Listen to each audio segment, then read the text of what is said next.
Dobré odpoledne, dámy a pánové. Vítám vás na tomto panelu Vadis Turkey a hned přepojím na kanál v angličtině. Welcome everybody. This panel will be devoted to Turkey, but of course in the framework, the broader framework of this conference, which is concerned with the fate of democracy in today's world. I will first of all briefly introduce the three panelists and then pose them the required three questions that will maybe get us started. First of all, Stefan Füle, I think, needs little introduction in this country. Czech diplomat, as you know, he was a member of the previous Commission, European Commission. He was head of the DG, or Enlargement and Neighborhood Policy, so he knows everything about not just Turkey, but about the environment and the thinking of the European Union about those issues. And that will come into our discussion, particularly in the latter stages of it. Tarek Osman, he's an author living between London and Cairo, and is the author of a book called Islamism, History of Political Islam from the Ottomans to Daesh. So anything you want to know about the subject, he has just published a book about. And we have with us Suat Keniklioglu, who comes from Turkey. He was a member of Parliament and is currently a senior fellow at an Institute for Security and Development Studies in Stockholm. So, and we are really delighted that he is with us because after all, our subject really requires a view from inside. I will simply, to get us started, mention 3 points that we may want to address in our discussion. One concerns, obviously, this is the theme of this Forum 2000, the situation of democracy, and particularly the theme of the regression of democracy. You know, I remember 20 years ago with President Havel, when we started Forum 2000, this was the age of democratic optimism. 1989 had just happened, and somehow Central Europe, and particularly Prague, was the ideal place to reflect about the way democratic ideals, democratic institutions will or may develop. You know, this was the era of transitology, and we are, I think, now in a completely different situation. Those of you who were in the panel this morning see the global picture, not very encouraging, and it is in that context that we really want to address the question of what happened to the democratization of Turkey, which was so much discussed in the 2000s, and the formidable regression that we have seen in recent years. I don't know, I mean, I'm supposed to teach political science. I still wouldn't know exactly how to qualify the Turkish regime, a drift towards authoritarianism, that's for sure, and what is happening to civil society, to the media, basically to the public sphere is really, I think, a major setback, and we may want to ask how to account for this. What are the explanations? So this is the first issue. The second issue concerns Turkey's role regionally, and particularly in the relations to developments that we have seen in recent years, from the Arab Spring all the way to the Islamist winter, if I dare tread on the theme on which Tariq Osman is an expert. So Turkey's engagement in what the Turkish foreign minister called a post-Ottoman space and a post-Ottoman foreign policy. Well, what does that mean, and what are the implications for the region? One of the big hopes on the side of Europeans in Turkey's engagement was to see, well, if there is a country which is overwhelmingly Muslim, and if it can prove that it can have a stabilized democracy, consolidated democracy, that will surely be not only an answer to all the pessimists who think that for cultural reasons democracy has difficulty adjusting to a culture dominated by Islam, and it would be also an example, possibly a model. Maybe some people in Turkey thought it may be a model in the aftermath of the Arab Spring. Well, we know these hopes didn't materialize, but the regional role of Turkey is of importance to us. And a third element concerns Europe, and you know, what went wrong would be the short question from the engagement that Turkey has witnessed with the opening of negotiations in 2005, all the way to today's situation where practically, I would say, the hypocrisy is over. Nobody even pretends that the enlargement is on the cards. But the question then still remains, well, what kind of relationship to have with Turkey on the part of European Union? What kind of engagement?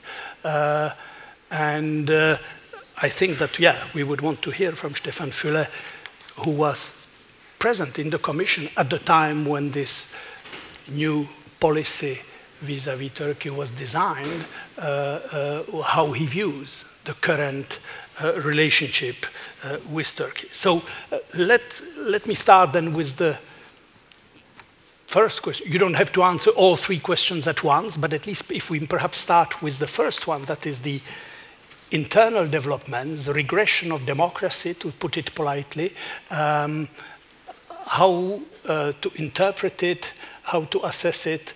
This is the first question for Suat Inioglu.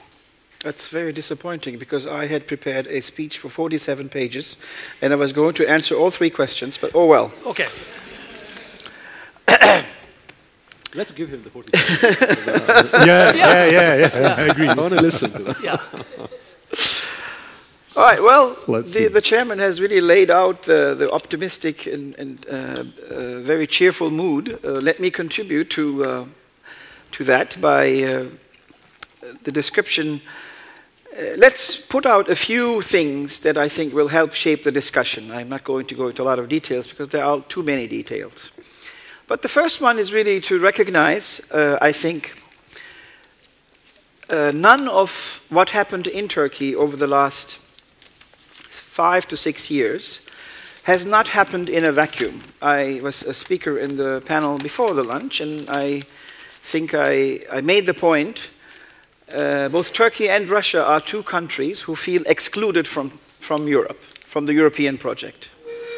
So I think the first thing to recognize, and I'm sure Stefan Fülle will add to this as well, is the regression into what today is an authoritarian state has not happened in a vacuum, and cannot only be explained by Turkey's domestic dynamics. It should also take into consideration the fact of the rise of President Sarkozy in France and the Chancellor of Germany, Merkel's position on Turkey. We will never know how Turkey would have progressed if Sarkozy would not become president, or there would be different positions that basically looked in favor of Turkey's further integration into the European project. We will never know, because it did not happen.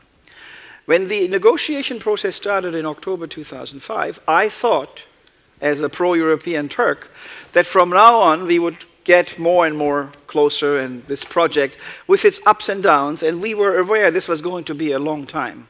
No one had any illusion that we would become members in 5 or 6 years. This was an ongoing project, but we thought at least, that the project would bring us closer. But the exact opposite happened.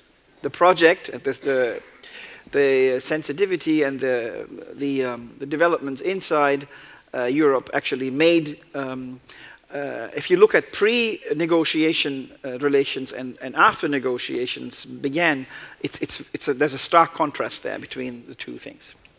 So number one, this is something that needs to be explained with a regional plus global context. The second one, and what I really underline is there is a revanchist, a reactionary psychology of the leadership that feels excluded, rejected.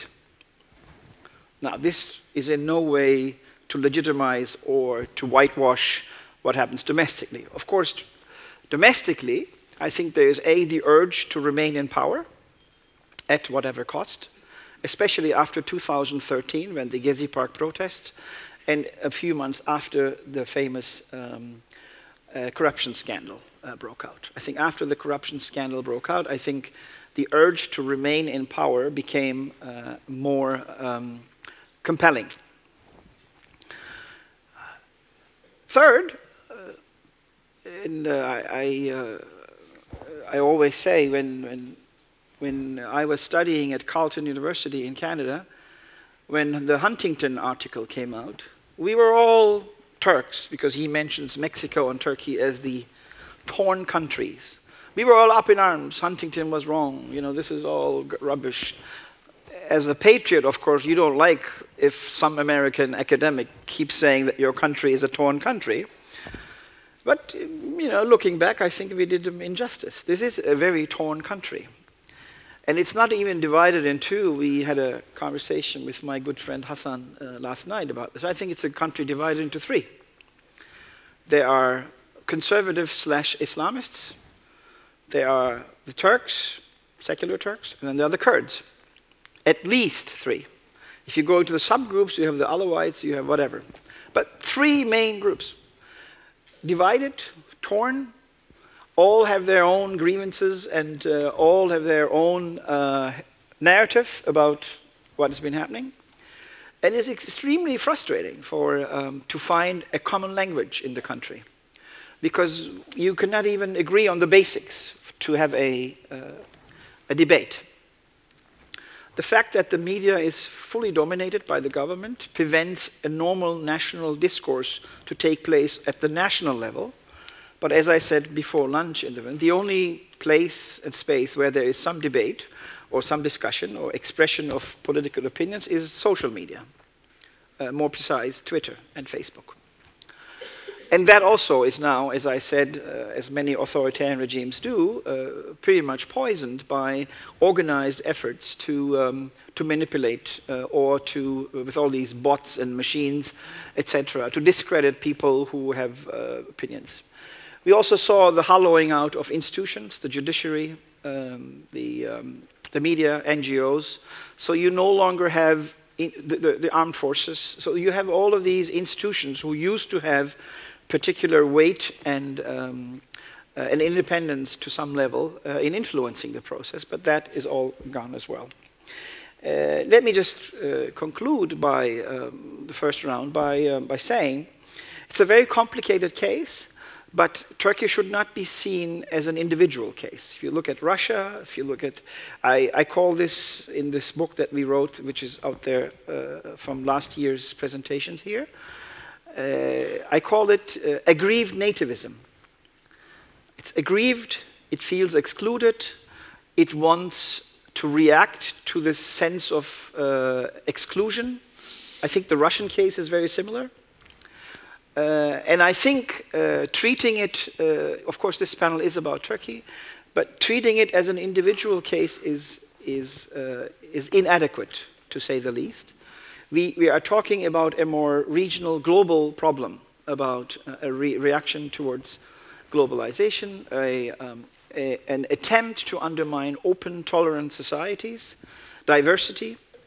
And I think Turkey should be seen within this global trends one branch. It is very dear and important because it's so close to Europe.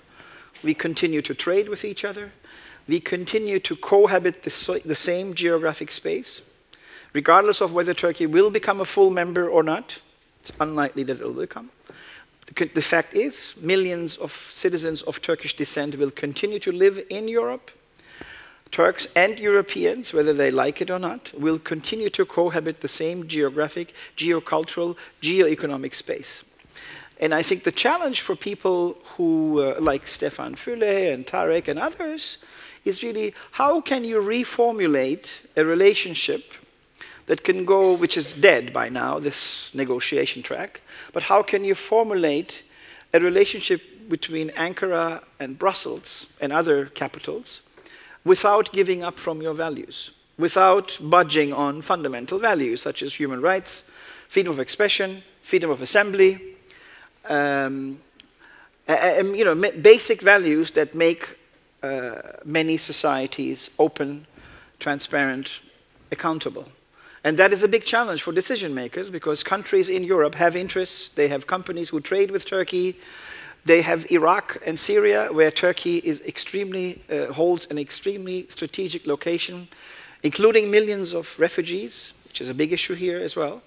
So it is an extremely complicated problem how to deal with a country that has regressed from a somewhat functioning democracy into authoritarianism, but at the same time that trades, deals, and has policy options that may have direct impact on European societies' domestic lifestyles, domestic politics, such as we see in the case of the refugees. I'll stop here, and then I hope that will spark the discussion. Yes, well, thank you very much. That started the discussion very well, and we will return, I'm sure, to a number of the questions, including the very last one, how to reformulate the relationship. Well, that will be for Stefan Füle, but before we move to that, maybe Tarek Osman may want to say something about how to interpret Erdogan's move. There is a debate in Europe about, to what extent did he play the European card, so to speak, purely for tactical reasons to get rid of his internal political opponents, including the military, the various obstacles. And now he's basically in his true colors. Now we're getting or is it something else? Is there another interpretation? What is your take on the Erdogan phenomenon, let's say, over the last 10, 15 years? Well, the answer to your first question is quite simple. I don't know. The answer to your second question, I think, is extremely interesting, which is the phenomenon itself. But let me start by making a confession, perhaps, that I'm looking at Turkey from an Arab or from Arab eyes, which is very important because unlike Suad, who's looking with the Turkish eyes, and like Stefan, who's looking from European, especially a technical process of the accession, Arabs had, as probably all of you know, a relationship with Turkey, which is very sweet at times, very bitter at times. But for me, the interesting thing has always been that in the last 100 years, whether Arabs like to admit it or not, Turkey has pioneered the most interesting developments in socio-political development, if you'd like. And that included the Ataturk experience, which I would define it, I don't know if you'd agree or not, Suad, but I would define it as top-down secularization on the society. Turkey was the leading on that, and then we, in the Arab world, followed, and then after that there was what many of us in the Arab world saw as some sort of coexistence between the elite, more or less. We saw them as the Istanbul, if you'd like, elite versus the Anatolian masses, but some sort of balance of power in which the elite, secular, backed by the military, holds the grasps of power, while the masses, more or less coming from the suburbans and Anatolia, given some levers here and there, some sort of coexistence, if you'd like. And then, as you rightly put it, the Erdogan experience, though I personally see it as much wider than President Erdogan, that basically social groups in Turkey that felt excluded for so long, political Islamist forces that felt excluded and persecuted for so long, winning repeatedly popular votes and coming to the fore. And in all of these different stages, we in the Arab world look to Turkey as a pioneer. And I guess the problem that we have right now, at least from where I sit in the Arab world, is that in every one of these episodes, Turkey seems to us to have took the lead but not arrived at anything, really, at the end. So the secular experience seemed to us to have been left them without really being a secular country, without really being a European country, and certainly not a member of the European Union. The coexistence between the military, the secular elite, and the masses, if you'd like, I see that as the 1990s led to the Islamists, led to AKP party, under the leadership of President Erdogan, coming to power, and correct me if I'm wrong, Suat, won 4 successive parliamentary elections after each other, I think, in a space of 10 years. So clearly it was not a coexistence, it was simply the bottom-up forces waiting for winning elections. And right now, so that also led to nothing, if you'd like. And we in the Arab world had many of these coexistence experiences. Most of them were shattered in 2011 by the so-called Arab Spring. And then right now is exactly what you refer to. We have over a decade of what seems to be a very interesting form of political Islam in power, though many people would say that it is in power not just by ideology, but it is in power by economic delivery, that the record of the AKP in power has been, from a socioeconomic point of view, very good for the average Turkish. But again, for us sitting in the Arab world, given all of the regressions, I'll use your polite word, all of the regressions in democratic matrices over the past few years, and certainly the torn nation, which I certainly agree with, in identity, in I think anybody who goes to Istanbul right now and speak to people with different political affiliations would see a very much polarized society, at least that's how I see it. So that experience also led to no destination, led to no satisfaction. There's a lovely Arab proverb, it sounds very nice in Arabic, but basically it describes more or less these long transitions as some sort of mahad. I don't know who anybody speaks Arabic here, but basically some sort of giving birth.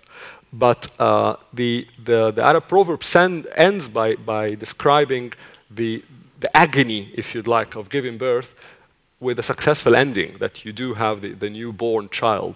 And what seems to me is that Turkey has been trying to give birth 3 times now without really leading to any moment of happiness. And really, I say that with sadness, because I'm a lover of this country, of its history, of its culture, of its identity, of what it means to us. But for me, the Vadis point, where it's going, for many people in Europe, I think at this stage they look at Turkey from a very transactional point of view. Please hold 3 million refugees and we'll give you some support, end of story. For us, it's not transactional. For us in the Middle East, and especially in the Arab world, I repeat it, Turkey for us was a model in many ways across the century.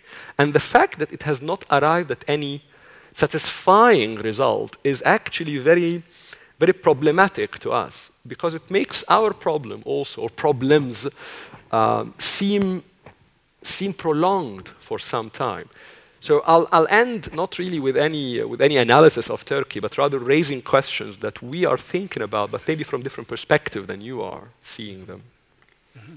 Well, thanks very much. There's a lot of, I'm sure, a lot of comments and questions on this. I mean, the idea of Turkey as a model, which is an interesting idea, because that was the center of the empire.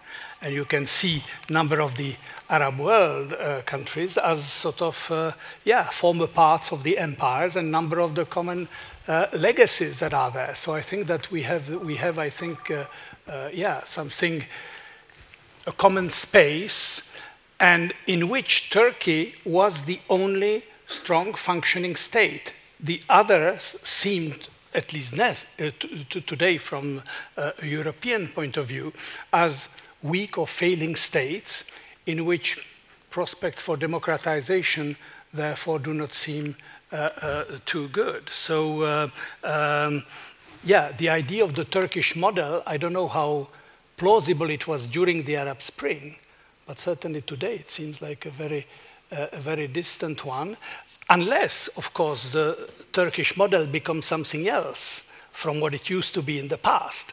In the past, it was a model of modernized, secularized, compatible with democracy, etc. Maybe the Turkish model is becoming something different and more authoritarian, more rooted in Islamic culture and society, and maybe it can become a model in a different guise, so to speak, for the former empire, for the former countries of the. So that's at least a reaction. Maybe you can come to that one, but before we get there, Stefan Fülle, you heard Tariq Osman's observation. And in fact, our Turkish friend's first statement that something has been missed on the European side, that was his sort of, yeah, we missed something on the European side, and that might have inadvertently contributed to developments that we today find pretty deplorable. And the second comment about how to redefine the relationship if it is no longer focused primarily or exclusively on future membership. Thanks, Jacques. It's always a pleasure to talk about Turkey, particularly within such an distinguished speakers. But it's more and more difficult. As time goes, as we observe some changes in Turkey, and I'll come back to that in a second, it's more and more difficult to defend the Turkey relationship with Europe and Europe relationship with Turkey. But let me clarify, I have never been referred to Turkey as a model. I've always tackled Turkey as having an extremely important role in the region. The role, and that was sort of my argument, could be strengthened dramatically if working closely with the European Union and sometimes in the future as a full-fledged member of the European Union. And for that sake, such a role and such a cooperation would also, of course, strengthen the outreach of the European Union to the very sensitive neighborhood which could define the level of the stability for the EU and its member states. Now, let me address, Jacques, those question I've asked in a little bit structured way. Let me start with the September State of Union address of the President of the Commission. And he characterized the relationship with Turkey with 2 or 3 remarks. First, he said, no accession in a foreseeable future, reflecting on the last changes. And in fact, indeed, the accession are frozen. So the process itself since December 2016. Second, he called for an end of disruptive rhetoric towards the European Union and its member states by the Turkish leadership, and particularly President Erdogan. And he expressed a serious concern about the state of the fundamental rights in Turkey, and as regards journalists in particular. By the same, and he also underlined that indeed Turkey is moving away from the European Union. Now the good question is, of course, what should be the EU strategy reflecting on this state of democracy in Turkey. There are 3 points which you could see and also reflected somehow in the statement and the discussion which followed after that. The first one is no business as usual. The further eventual backsliding from the EU values and standards should be made by firm action from the European Union. And I'll come back to some of the points. The second is let's nevertheless underline the importance or the role of the strategic importance of the relationship between the European Union and Turkey. Turkey has been, remain, and will be the strategic partner for the European Union. And I'll again sort of come back to some of the facts to support this. And the third point on how the European Union should look at Turkey is that the European Union must remain an anchor for the European-oriented part of Turkish society. I mean, and if you look at the April referendum, you see actually that only 51% has voted for the changes in the constitutions, while the rest has not. So the society is clearly divided. And I think there is one more sort of line which one would characterize as there needs to be a firm reaction to press Ankara, but that reaction needs to be calm and proportionate. Now, when talking about no business as usual, of course, I mean, one could and should talk particularly about the two things. First is reaction to the authorities of the failed coup, and the second, the constitutional reform or referendum, as I refer to from April this year. It's obvious that indeed many Turks have been involved in preparing for the coup, and some of them were members of a deeply rooted criminal organization, but that hardly justified 120,000 dismissed people from their job. It hardly justified, by this time, around 160 journalists being in the prisons. It hardly justified dozens, actually, I think 150 of media outlets being forcibly closed down. It hardly justified, I think, 4 members of parliament stripped of their mandate, and last but not least, it hardly justified the questioning of the independence of the judiciary. The independence of the judiciary is being undermined. The trend, unfortunately, continues and worsens as we speak.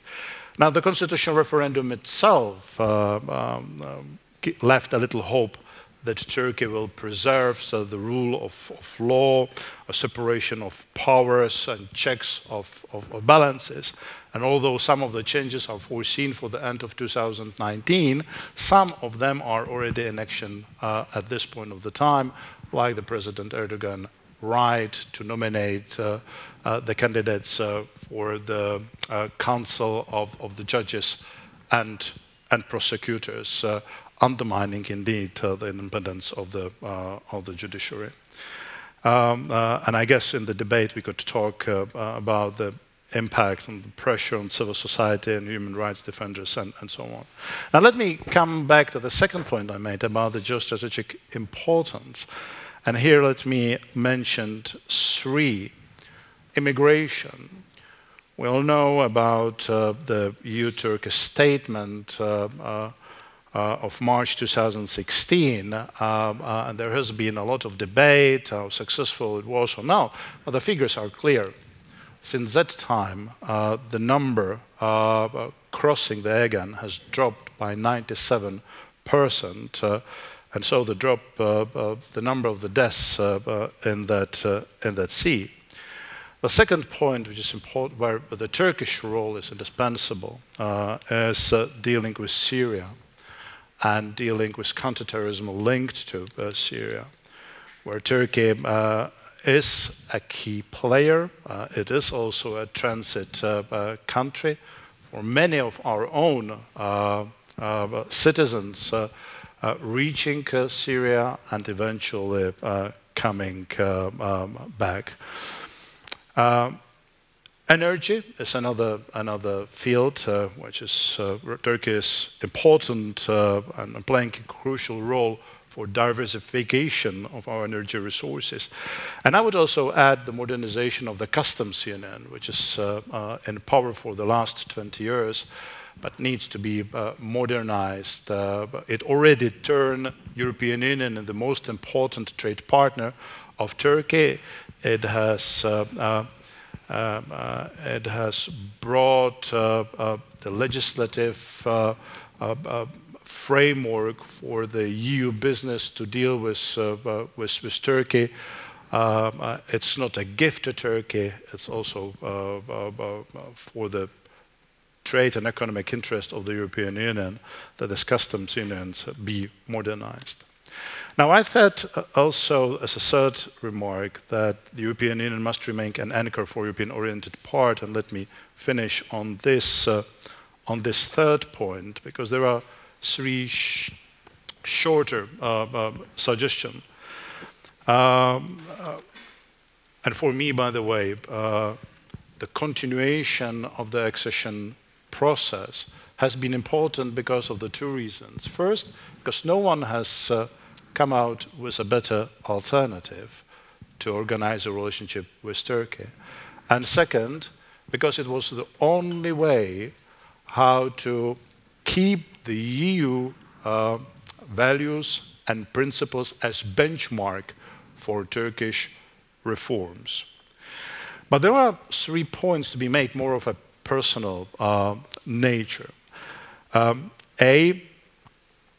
To tell you quite frankly, and I think my predecessor, particularly the first one, has underlined that very clearly. It's not only Turkey to be blamed for the failure of the accession process. We share the blame here. The Turkey, because it chooses the reform it wants to implement. For them, the accession process is a cherry-picking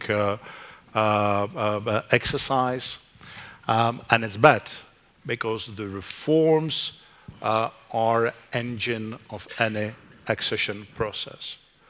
Well, we should be blamed too, because as it has been said from the very beginning of the process, while we have started this accession process with the aim of a full-fledged membership of Turkey in the European Union, there were some politicians who started, to question this very goal. Do we really need, can we really imagine the membership in the European Union of Turkey? Maybe a strategic relationship would be better, and so on. Second issue, which people tend to ignore, this is this elephant in the room, and this is Cyprus. Because of the Cyprus issue, and because of this reluctance of some EU member states to provide the conditions for the accession talks, I have been left with actually only a very few chapters to be open. There were 6 or 7 chapters being blocked by the member states, and there were 6 chapters blocked by the European Union because of the position of Turkey on Cyprus. That did not give me, does not give my successor, not that much room to not only having the negotiation. The accession talks is about pushing the country to reform itself to meet the criteria for a full-fledged membership. And the last remark here, any issue in relation to the European future of Turkey needs to be linked to the question of the future of the European Union. You ask me about whether I could imagine Turkey as a part of the European Union. Yes, absolutely, I have no doubt about that. It will be and should be a different Turkey as we know it today, the one sort of living alongside those criteria and values I referred to. But it should be also different in the European Union. I cannot imagine the current European Union to fit the country like Turkey and turn it into an effective member state and not sort of creating one additional challenge for the European Union. And this is an interesting question, by the way. I will just give you a touch of it. When former Prime Minister Cameron has negotiated with the European Union, there was a few reform steps which he then presented to the British voters. He thought that on that promise that the EU could reform, he must still sort of keep the UK a part of the European Union. He failed. And everything what has been agreed between London on one side and the member states on the other side has been put under the carpet. But what has been put under the carpet was a little bit different in the European Union than we talk about right now. It was, one would say, a multi-orbital European Union. The one which, without sort of melting down the values and principle, also offers the closer relationship with the countries like Turkey, eventually like Ukraine and some others. So rather than looking inward, as we tend to do nowadays, that was sort of the EU looking very much outwards. And this is something which should not be missed in our debate about Turkey. Thank you. Well, thank you very much. Well, when you mention Cameron and British position, of course it's highly ironic because the greatest supporters of EU enlargement to Turkey were the British, and they are also the ones who want to leave. So, you know, you should make up your mind. We want the great European future for Turkey, but in the meantime, we decide to leave this club that we actually thoroughly despise and consider as a threat to our sovereignty. So anyway, this is not easy to push that argument very convincingly with other European countries. But Stefan Fülle mentioned, you know, it would need a different Turkey and a different EU. Yeah, that exactly, you know. But in the meantime, so my question then would be to our Turkish colleague, you know, how, you know, different Turkey, what are, I mean, we can identify, or you have, the speakers have identified the main features of the authoritarian drift, but what are the chances to have a different Turkey? In other words, what is the capacity of Turkish society or of a Turkish civil society to resist that drift? Because at the end of the day, that's what it comes down to. Now, you said your book was called A Torn Country. You know, my book, Huntington's Argument. Okay, well, torn country, but there is something to the idea of the torn country. Any visitor to Turkey has the feeling that being in Istanbul and being somewhere in rural parts of Turkey is not the same. Yeah, it's two different countries, and this is not exclusive to Turkey, of course. So what are the chances, what are the possibilities to basically, from inside, undo what is happening? I mean, I don't expect everyone to follow Turkey as closely as we do, but I mean, not all is bleak.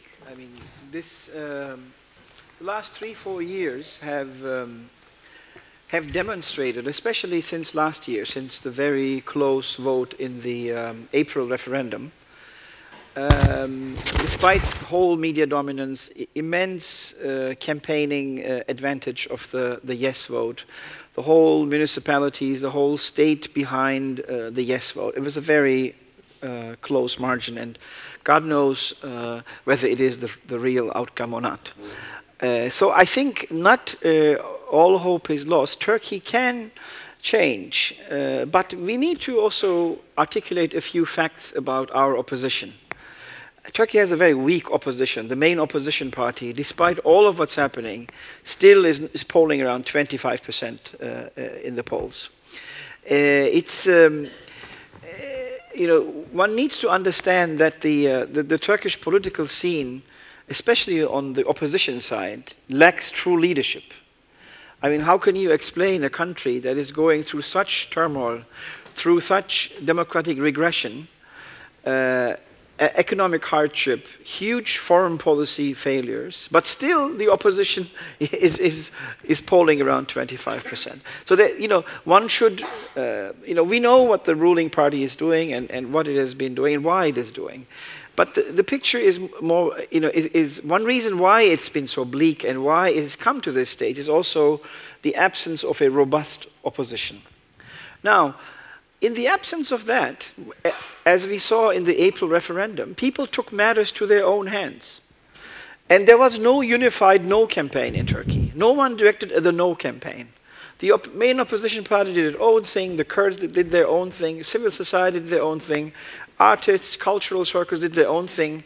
And it probably, in a normal vote count, probably there were more no votes than the yes votes. But even if you accept the official outcome, it's a remarkable outcome given the whole dominance of the whole so-called electoral process in this issue. So there is still, despite all of that, a good at least half of the country who wants change.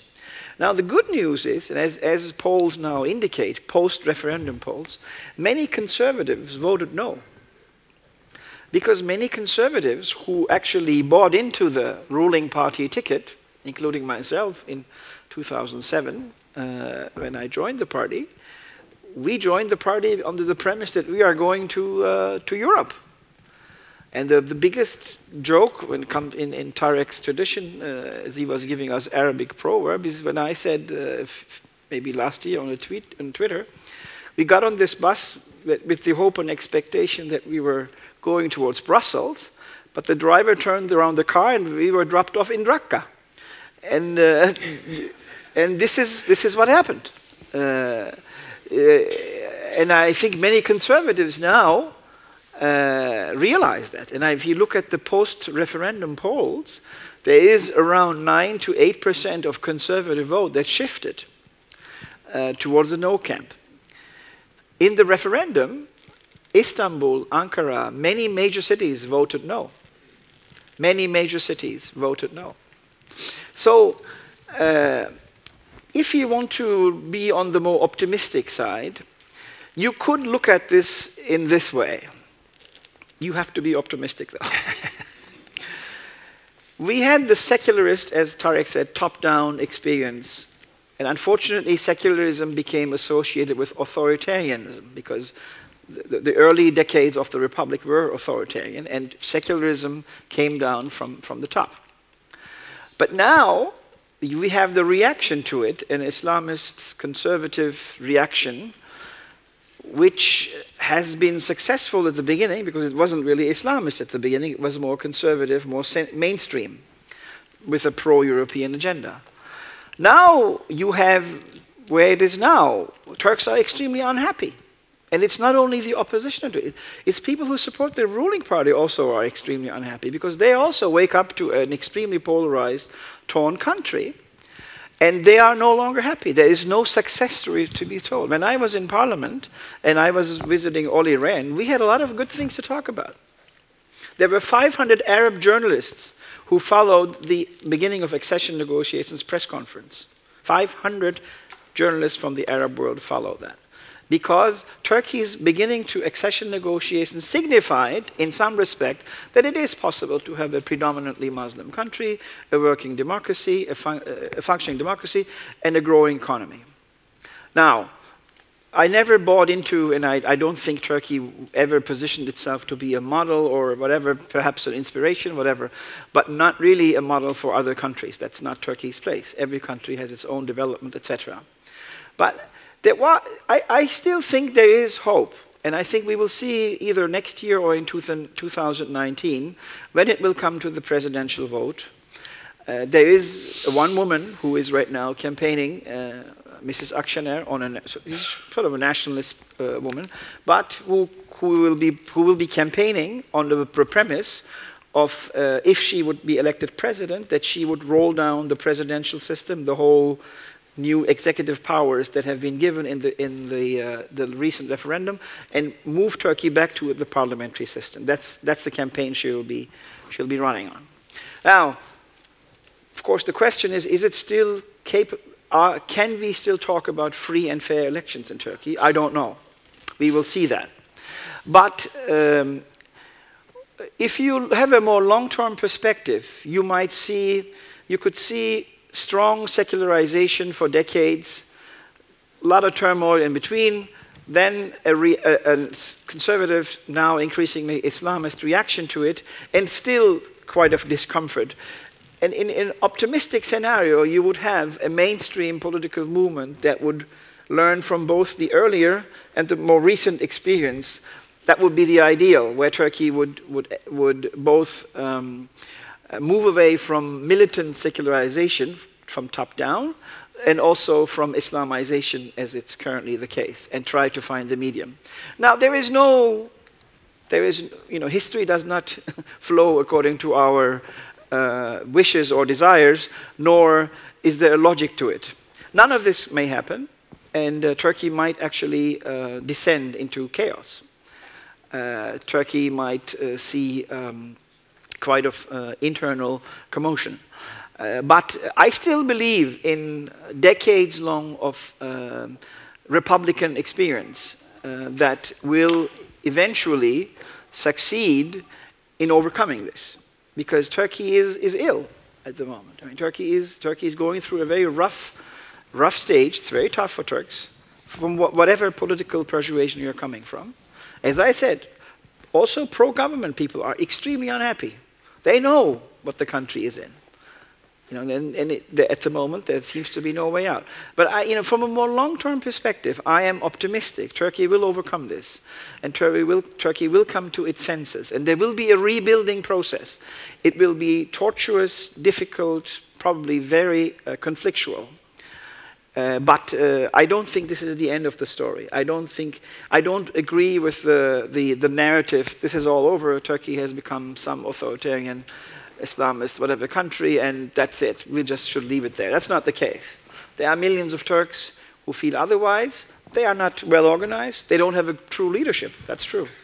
But I think it will come. I mean, conditions, the severity of the conditions will probably produce a new leadership, and we see some signs now of it. And I am an incurable optimist. I think I still believe it will be a heavy price to pay. But I think if we can come out of this and consolidate democracy in Turkey, I think it will be a much stronger democracy than the one we had before, because it will have gone through all of this two poles and ends into something that would work. But as I said, I might be quite wrong, and you would be laughing at this a few years later, who knows. But there are a lot of Turks who work towards that, and I certainly count myself one of them. We haven't given up yet. There's still hope. And I share it, by the way. Yeah, well, I think this is just what we wanted to hear. If you have kept this for the last sentence of this panel, this would have been absolutely perfect. This is already the conclusion we wanted to hear. Still, it's interesting that what you say about the country being divided and therefore being having a chance to overcome this. This is a kind of discussion I also hear in different guise, of course, in different contexts. I'm not comparing. In Poland, in Hungary, where I travel a lot. And there too, you have divided countries and very polarized, and similar arguments about the need to look in the longer term.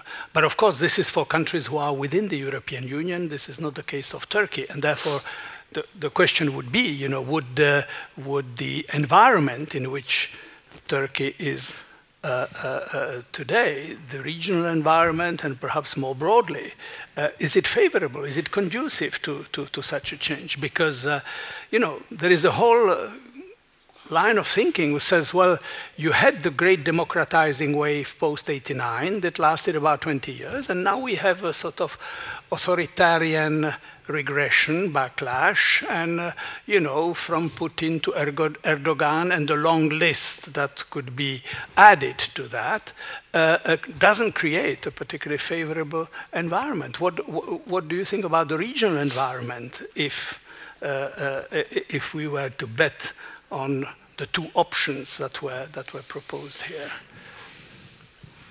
Well, if you were to bet, then as they say in investment banking, it depends on your liquidity, so how long you can stay in the market, basically. I think, to a very large extent, to answer your question, almost all the geopolitical factors in the Turkish neighborhood, again, I'm talking about the neighborhood where I come from, not talking about the European neighborhood, are not favorable to Turkey. We are seeing in the Eastern Mediterranean ethnic divisions and tensions that will continue, and these have reflections on the Turkish society. Obviously, I'm referring to the Kurdish dimension.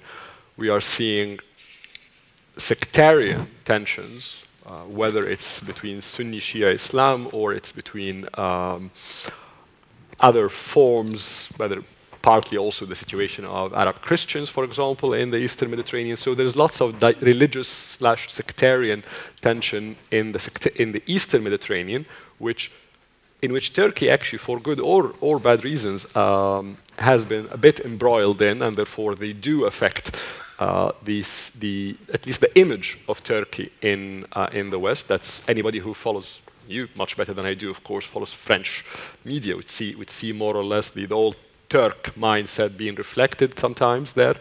The fact that political Islam has basically lost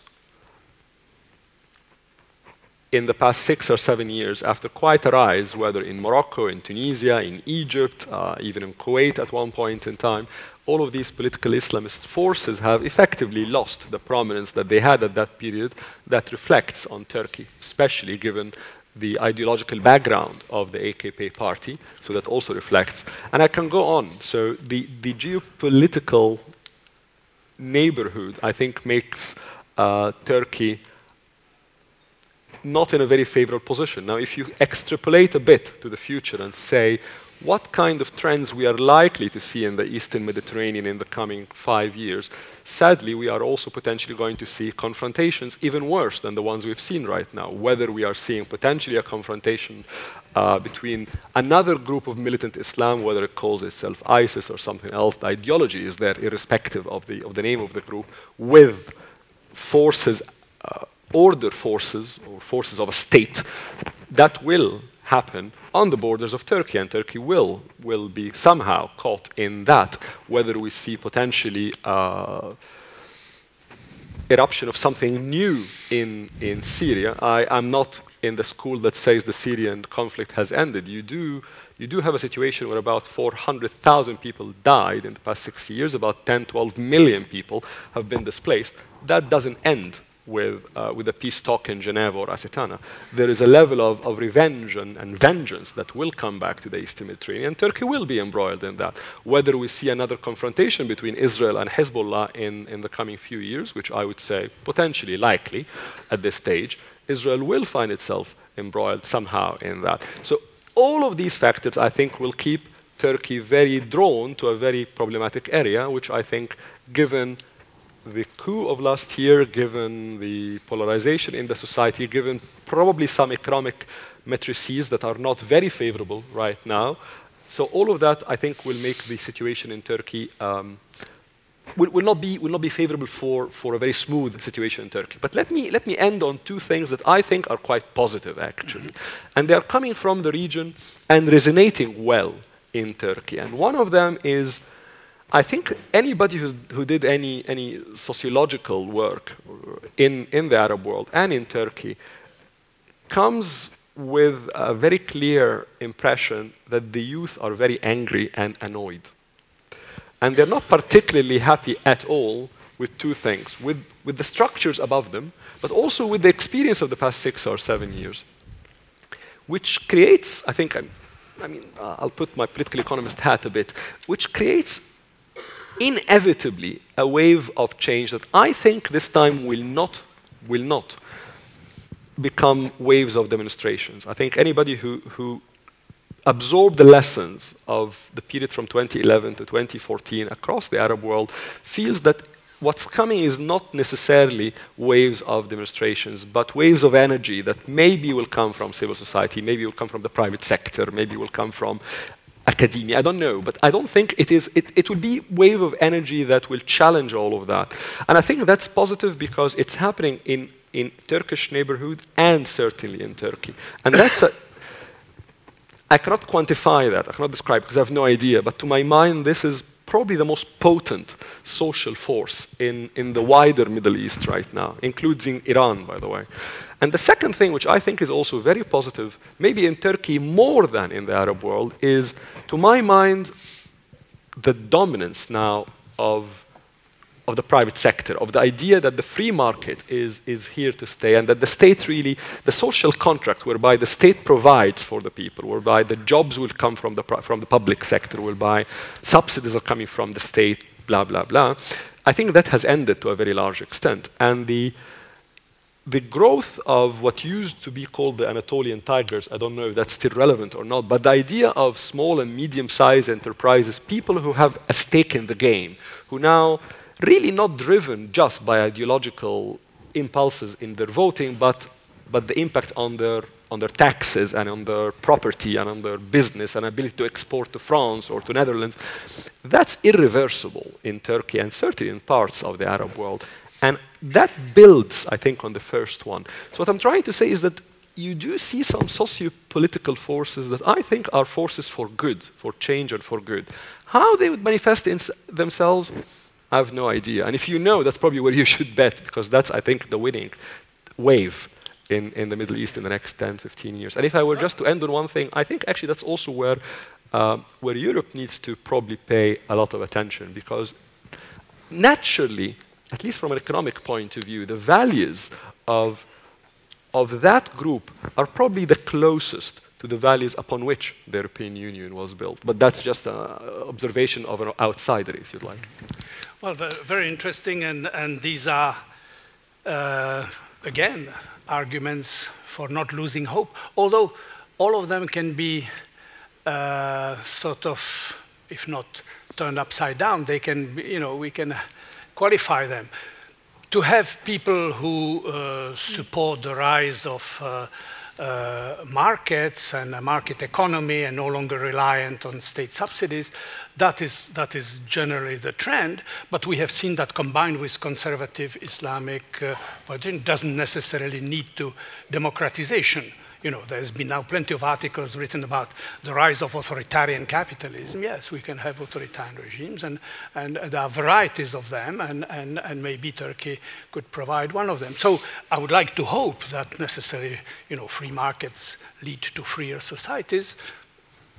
It's a good bet, but it's not safe. And the second argument, in Turkey, as in the Arab world, there are a lot of angry youth. Well, that can be a hopeful sign because they have a lot of energy, and we have seen during the Arab Spring this was a work of the youth, of the young people. So yes, that is always it's always good to say something positive about the youth. They have the future, and they will bring something positive.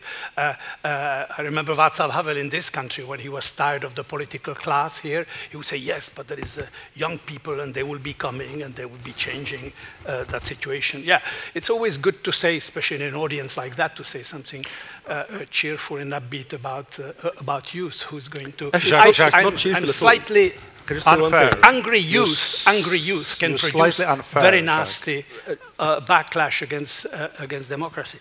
I'm just provoking. This is my role, and you are very welcome to reject my slight caveat to two optimistic and very upbeat comments. Sorry, Stefan, before you just say, because I just want to make sure, I was not saying at all anything positive. I'm saying you have a lot of anger and disobedience coming from the youth, and that will generate an energy. Now, that energy could be destructive. Okay, well, I signed totally. I agree with that. I don't think we are in a competition who agrees with whom more. But I think, I mean, from my point, there are three important issues there. First, I absolutely agree that the time will allow for democracy to return to Turkey. I have visited Turkey many, many times. I visited Turkey at the time where the freedom of expression, the freedom of press was, now I could use the word model, be used for a model even for some EU member states. I was there when those youth you refer to, Jacques, took to the street. They demonstrated in the squares. They have already sensed the kind of freedom, freedom of choice the democracy could bring. You cannot, and anyone cannot steal it again from the Turkish society. And I agree there are many challenges, the rural area versus the big cities and so on, and so on. But once what's being felt and taken by some even as granted cannot be taken away, yes, but only for a limited period of the time. Second, I agree that currently the geopolitics of the region is not really favorable towards Turkey. But what I see behind that is an increasing understanding that the current partnership emerging in the region, like between Erdogan on one side and Putin on the other side, may be about a short-term gains, but definitely not compatible with the long-term interest of Turkey. I think particularly in that region, and calming that region down, and stabilizing that region, Turkey alone cannot handle this issue. EU alone cannot handle that issue. It's only together we could reinforce each other and work there together. And that brings me to the third point. It's important that, during that time when we face these challenges and difficulties, that the European Union does not pull the plug. But it's important that we remain to be that beacon of hope for a pro-European part of the society, and I agree that we will hear more from the Turkish business, whether small and medium size, even to the big corporation. Well, there is one more point I'd like to say. I'm not advocating let's just wait and see, and everything sort of will turn, itself into a positive picture and a rosy garden again. It's not going to happen. It needs to be a reflection of the efforts on both sides, and I try to formulate the EU policy exactly in this proactive way. Sometimes I'm puzzled by us being so politically correct about, yes, in the past we were exporting the democracy, we should stay out of these, things and so on, and take care about ourselves. What a nonsense. First of all, we have never exported democracy. I'm talking about the European Union. But what is going to happen if we give up on any role of shaping proactively the neighborhood of ours, which in this globalized world, it's so important. You know what the globalization, in my sort of understanding, has brought sort of the most important thing, particularly for our discussion? That the border is no longer the line of the defense of your values and interests. And if we do not recognize it, then we're doomed. And we will have more and more sort of internal challenges in the European Union. So we have our stakes in the neighborhood. We have our stakes in Turkey. And we need to be, as I said, firm, proactive. It's going to be a value-based approach. We should not give up on Turks. We should not give up on the Western Balkans either. Thanks. Yeah. Well, thank you very much. That also could have been a great concluding statement, but we are not there yet. We have there time for discussion. I was asked to open the floor, so maybe we can take 3 questions, and the panelists will choose which one they want to answer. 1, 2, 3, I see, and there will be a second round after. If you can. No lengthy statements, please question. If you want to address it to a specific speaker, please do so. So I think you have 1, and then Igor Blažević, and then the gentleman on the first row. So the lady, no, the lady behind you. Thank you very much. I want to thank all the speakers for a really rich and fascinating discussion.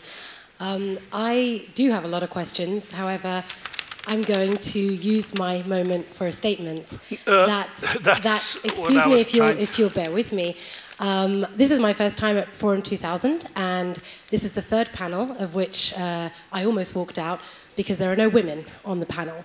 And we cannot talk about strengthening democracy in uncertain times and ironically discuss regression of democratic states, whether it's the EU or others, when you are completely ignoring what is well over half of the crowd and half of the global population. So if you'll excuse me, thank you to the speakers. Thank you for your statement. I'm leaving. I can applaud, and you address your grievance to the organizers, not to the panelists. The panelists have been invited to speak to a panel. It's a bit unfair to tell them they shouldn't be sitting there. But yes, we will convey this grievance to the organizers. And indeed, since this is a question about women, that has some relevance to the situation in Turkey as well. You know, the debate about democracy, Islam, role of women, this is a big part of the discussion of the relationship between Europe and Turkey, or Europe and the Muslim world. But okay, this is for another panel.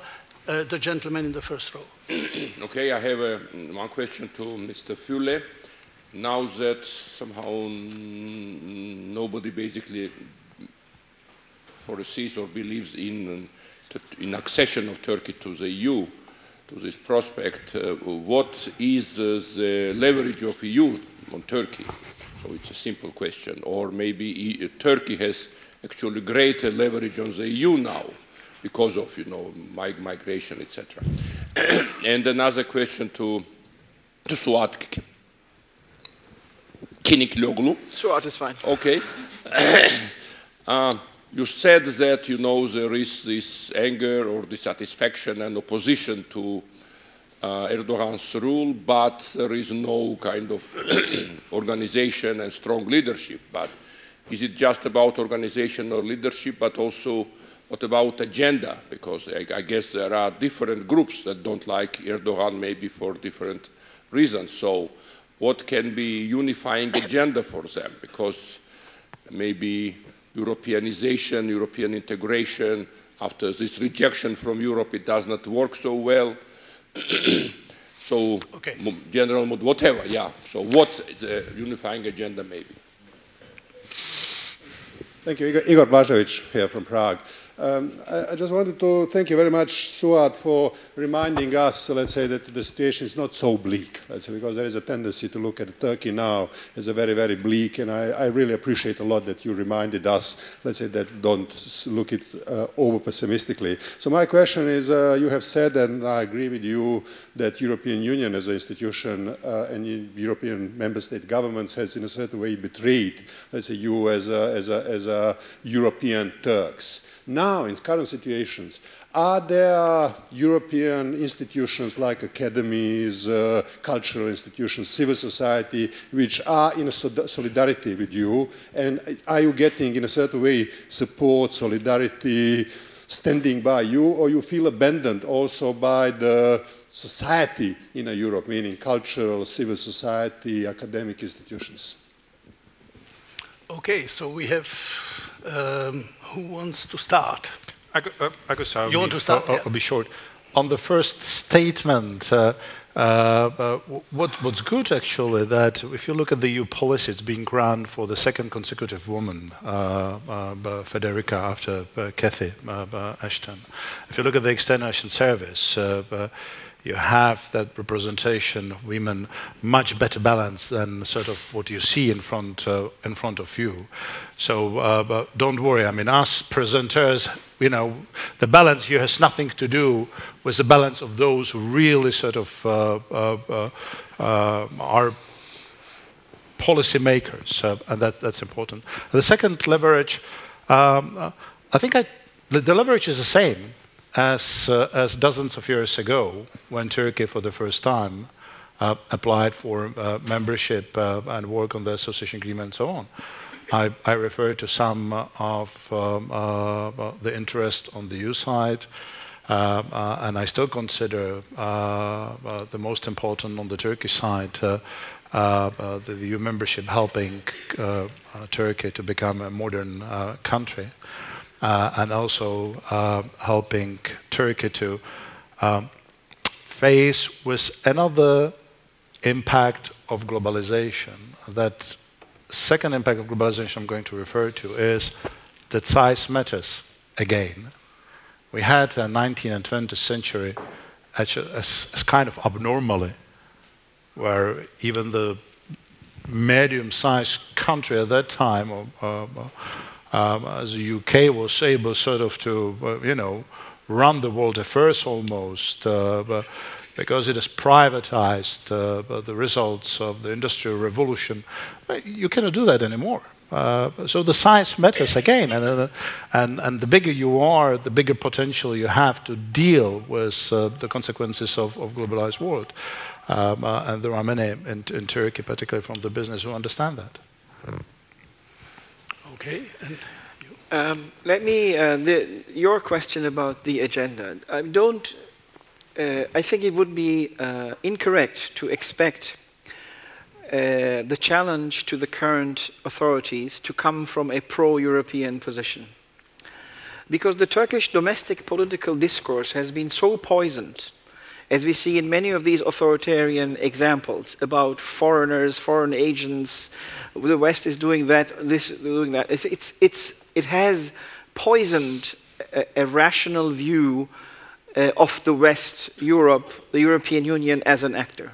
So the challenge will probably come from a more nationalist, but not religious, a more nationalist, patriotic position, but a lot more mainstream, which understands that Turkey's future lies with Europe, but will probably not be articulating it openly. It will have a more European posture from the outside, but when if and when it would be in office, it would deal with that intention. So if you look at the headlines of potential leaders or potential people who are challenging, and if you look for pro-European statements, don't waste your time. Because the political climate in Turkey, as it is in Russia and many other places, is now extremely polluted. And as I said the panel before, this alternative truth is so now propagated effectively. TV series, you know, the social media, etc. So it's difficult for opposition members to come from a sort of a pro-European point of departure. It will be a more patriotic departure, one that will not abandon patriotism just to the other side, but will own it.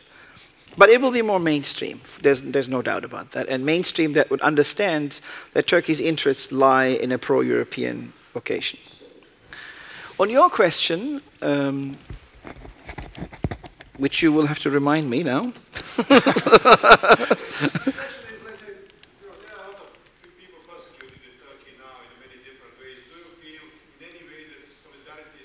Yeah, now I remember. I'm getting old. Yes, I do remember, yes, now. Unfortunately, not every European or international organization does like Forum 2000. There are two events just on this conference on Turkey. The one we are speaking now, and then there's one on Wednesday morning.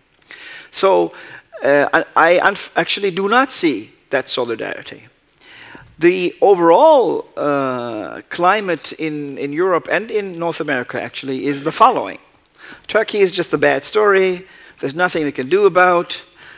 There's nothing going to change. No need to talk. No need to do programs. Actually, what I see, there are a few foundations now in Germany who are cutting down their Turkey programs. They had existing Turkey programs, and they were funding, and they're cutting down. So there's actually the exact opposite that should be happening. Instead of engagement and further opportunities for think tankers, analysts, researchers, journalists to maintain the momentum and be able to survive these times, you see actually the opposite, where whether knowingly or unknowingly, people are put off. This is just too bad. Nothing is. I see a lot in the United States. This is a bad story. Nothing is going to happen. Nothing will change. This is just bad. Let's leave it there. Park it somewhere. We'll talk when things get better again. That's the attitude. So it's not actually, and I find that not constructive at all. And what about European Turks? Well, European Turks have also. I mean, in Germany you have. Yes, you do, and you have quite a bit of an elite, especially these days in Berlin and many other places. But the European Turks of Europeans of Turkish descent now, who've lived in these society, have been recently all plagued and traumatized by these comments, Nazi comments, and then this refusal to allow Turkish politicians to campaign for the referendum. So it's become a whole domestic issue that was already complicated by integration issues. For instance, in Germany, you see that a lot, where integration is a huge problem, and you have Alternative für Deutschland in this election, but close to 13% coming in the parliament, which is likely to push the Merkel government to more right-wing policies. So not good. I think one would hope that especially private foundations who work and provide funding to these things have a more long-term view on things. Okay, well, I hope some of them are maybe here and they've heard this. We may have time for one very, very short, but one very short question, not a statement. Yes, I think you were first. Yeah. I'd like to ask you a question, gentlemen. During your statement, you talked about the process, how it is possible to return the democratic process back to the Turkey. Oh, thank you. Once again, you gentlemen mentioned during your statement that it would take a couple of years, probably a decade, for the democratic process to return back to Turkey and it to continue its search towards the European Union. However, you also mentioned that there is a chance that it could possibly take a turn similar to that of the Arab Spring. So, is there really such a big chance that it will turn out as bad as the Arab Spring, or there is a chance that it will be settled more peacefully? Thank you very much. Okay, well, that was the subject of our panel. Should we start again? I think whoever wants to have a one-line answer to that one. Can I just say one thing regarding the... I think there is... I might disagree on the last point. That's why I said regarding the leadership that will come. I agree there's probably no strong leadership in the opposition right now. But I think if there is one lesson, there are many lessons from the Arab Spring, but if there's one lesson that to my mind is applicable to Turkey, regarding your point, is, again, I see only two real strong bottom-up forces that could be forces for good in that country. One is a lot of anger in the youth and a lot of economic incentivization in groups. If there is some sort of leadership, not necessarily one man or one woman, but some sort of a political movement, for example, that is able to offer something to these groups of youth that do not want to immigrate after that or do not want to be marginalized after that, but rather to get engaged in a positive way and are supported by the economic incentivizations of these Anatolian tigers or whatever they call them these days, then I think you do have a bottom-up, not top-down, not one leader, another, but bottom-up socio-economic movement that could really make a big difference into the future of Turkey. And I think that's one of the lessons probably from the Arab Spring over the last 6-7 years. Well, if I may, I would not be really that skeptic about Arab Spring. I think it's important when you look at those events, not only the perspective of 2, 3, 4 years, but that our successors sort of will look at it and will see that while some demons have been awakened during that time, also progressive forces have been born of the strengths that over the time they took over the demons. I'm still a big believer in Arab Spring. And second, we have not really had time, talk about the details, how the politics we were referring to would be transformed or translated into some kind of programmatic supports for Turkey and so on. I could foresee in the future as one of those sort of firm reactions, if the backsliding continues, a limitation of some instrument of pre-accession assistance. What I'm talking about, sort of behind this bureaucratic wording, is a huge sum of money, more than 4 billion of euros for this multi-annual financial year of the European Union. And I already see some of reprogramming of some of those money to support the civil society and young generation in Turkey. Well, the organizers are showing me signs that we have gone over time. I will not try to summarize the discussion. I will simply pick up 3 things. One is very important. We see the bleak picture today. Look at the long-term prospects and really reflect about to what extent is there in Turkish society today a sufficient buffer, I would say, of democratic commitments accumulated in the period, let's say, of the past 15 years that could allow such a return of democratic prospects in the future. The second point concerns the EU. The very important question, who has the leverage now? Is it the EU that has a leverage with Turkey, or with the migration context and the whole destabilization in the Arab region, isn't Turkey having a very important leverage with EU? And final point, this is what Stefan Fülle was calling for, the need for EU to retain a positive engagement in the neighborhood with the hope of not only stabilizing it, but also helping to transform it. That engagement is very important with also what he said, without compromising EU values. This is where the difficulty is. How do you engage in an authoritarian environment without compromising your values? This is a Turkish question for all of us. Thank you for your attendance. Thank you to the speakers for a very interesting panel.